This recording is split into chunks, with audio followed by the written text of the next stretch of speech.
The big tech has a big problem. Fortnite is being sued by a teenage boy over copyrighted dance moves. And Apple, Facebook, Google and Amazon are being investigated by an army of 50 attorneys general for their anti-competitive behavior and monopolizing their market positions. What does copyright trolling a video game has to do with an antitrust probe into the largest technology conglomerates in the world? The Federal Trade Commission and the Department of Justice tag-teamed Silicon Valley with a clear message. Something's going on and they want to know why. Each of the 4 companies is required to provide a list of 10 competitors to many of their key services and explain why they constitute competition. They also have to surrender 10 years worth of communications related to anything remotely connected to allegations of anti-competitive behavior and antitrust investigations. The investigators are looking to find evidence that the big tech is conspiring to monopolize their market dominance. The question isn't whether they have monopoly market shares, but whether they engage in practices that could lead them to become artificial monopolies. With the investigation ongoing, we can already look at the evidence available to us. Each of the big tech companies is following the same corporate formula. Build a platform with a network effect, aggressively buy out your competitors, and copy and undermine those who refuse to sell. The catch is that while the government is investigating the big tech for being anti-competitive, they're also protecting them from the competition they seek to restore. This is how it works in practice. Facebook started off as a social network for college kids. Within the first few years, Facebook acquired a range of competing social networks, including Connect2 from Winklevoss brothers that initially sued Zuckerberg for copying their work. Some of these were shut down soon after acquisition, others were integrated into Facebook. The last 3 independent startups that could have successfully challenged Facebook's power were Instagram, WhatsApp, and TBH. Facebook also vertically expanded into advertising by purchasing Atlas Ad Network, VR by merging with Oculus, and cryptocurrency by purchasing Chainspace and building LibraCoin. A platform's most valuable asset isn't market share, it's data. And not just personal data on consumers, but arguably even more sensitive business data of their competitors. Ever heard of Onavo, that VPN app offered by Facebook that ended up spying on users instead of protecting their privacy? Well, there is far more into this app than that. Onavo was a crucial industrial espionage tool. Facebook used it to track rival apps and then either copied or acquired rising startups before they could challenge their dominance. This is how Facebook learned to acquire WhatsApp. When Periscope and Meerkat were rising, Facebook copied their models of live video streaming into their own services. When Facebook failed to acquire Snap for $3 billion, they began copying Snapchat's key features, including stories, that were later integrated into Instagram. As soon as that happened, Snapchat's growth began to slow down, and the company has been in the downfall ever since. If Libra succeeds, Facebook will be the first incumbent blockchain and a dominant financial service that businesses won't be able to ignore, which will give Facebook that much more critical insight into any potential future competition.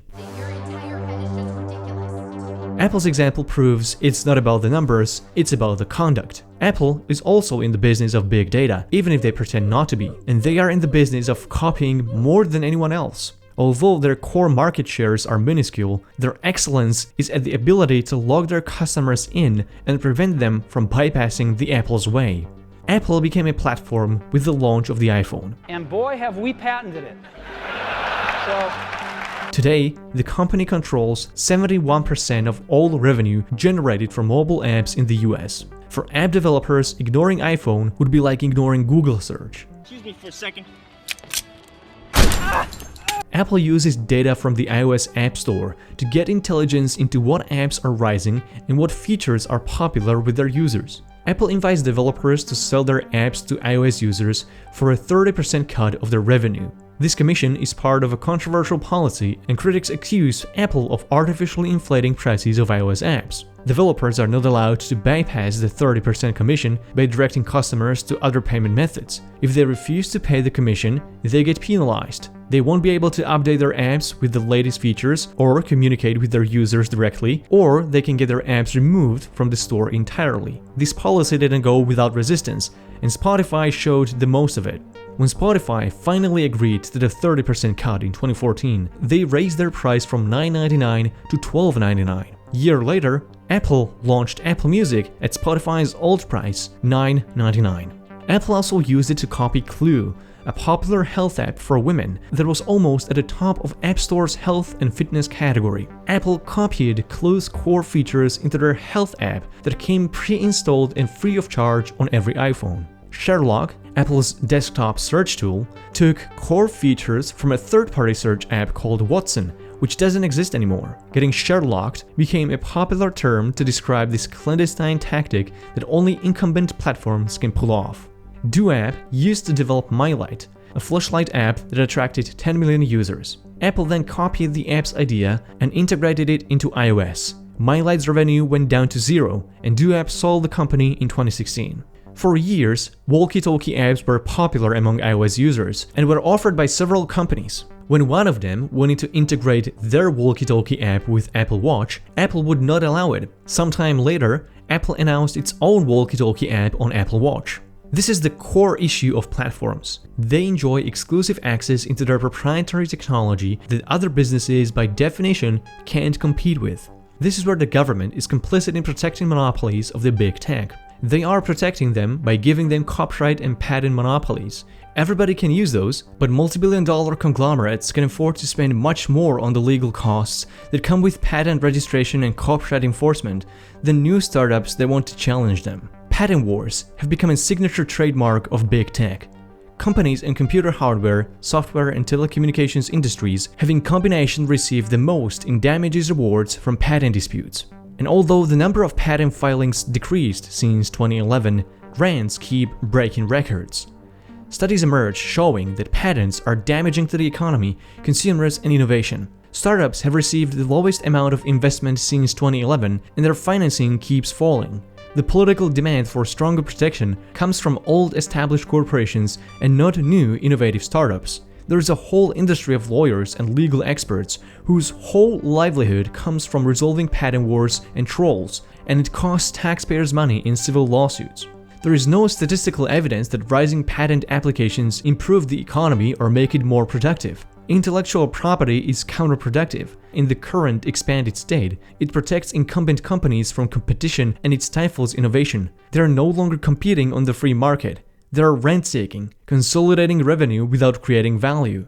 You look like an alcoholic former weatherman. Google was investigated by the FTC back in 2012, and the agency's staff report recommended suing the company. The commission unanimously elected not to do that, but the findings are showing nonetheless. The report found Google illegally took content from rival websites such as Yelp, TripAdvisor, and Amazon to improve its own services. The search engine giant copied Amazon's sales rankings, reviews, and ratings. When asked by competitors to stop doing that, Google threatened to pull their content from search, which was enough to silence them. Google violated antitrust law by blocking other search engines from publishing their search results and by blocking advertisers from using their data gathered from Google ad campaigns to be used on rival platforms. The FTC report also found evidence that Google altered its algorithm to derank competition and uprank their own services, which is also against the law. In contrast, the European Union fined Google 3 times for the same violations in total of 8.26 billion euros. Alongside search manipulation, they also bribed phone manufacturers and network operators to get them pre-install Google Search app and Chrome browser on their Android phones. But unlike Apple, Google didn't monopolize the distribution of apps. Google gives developers and consumers a choice to bypass Play Store and even use third-party app stores like F-Droid, a repository of free and open-source apps that respect user privacy and freedom. Android could have been a truly free and open platform. Its core is built on the Linux kernel that is licensed as free software, meaning copyright-free. Anybody can take the code and make any adjustments to it, and even resell it, but they can't make it proprietary. This is the answer of GNU public license to the expanded copyright monopolies. However, anything on top of the Linux base is not licensed under GPL, and developers and vendors can make copyrighted software that never enters public domain and thus never challenges their proprietary monopoly.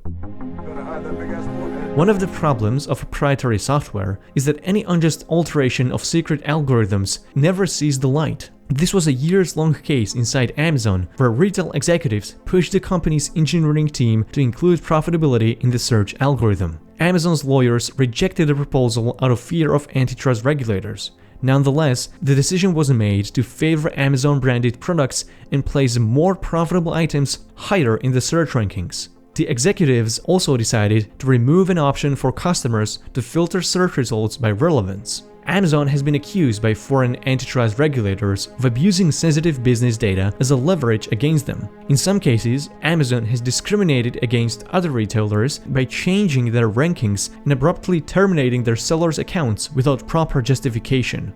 Amazon is the least profitable company of the big tech, yet somehow still among the most valuable in the world. Amazon has been especially successful in keeping retailers locked inside their ecosystem. Covering marketplace, logistics and delivery, cloud service and advertising, no book publisher or online seller can afford to go out without bowing to Amazon first. Businesses thus have little choice other than to surrender their business data to a behemoth that will most likely use it against them. Amazon now owns more than 90% market share in several retail categories.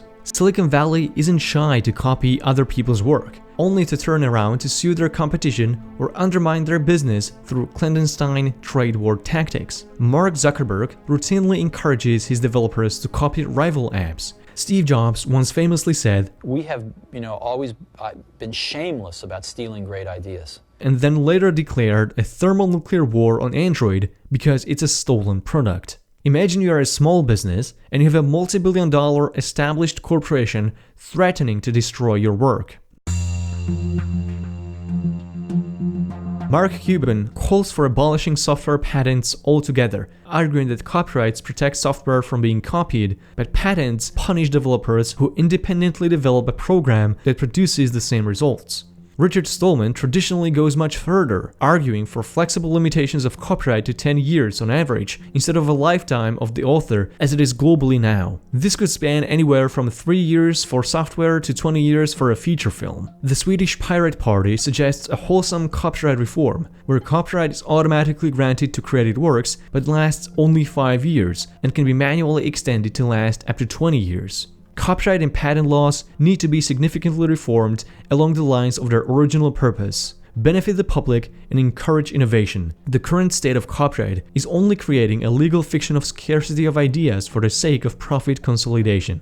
There needs to be a path for all work to enter public domain, because extending government-protected monopolies on ideas inevitably leads to consolidation of market power and unfairly affects small businesses who can't afford the same legal armament as big corporations.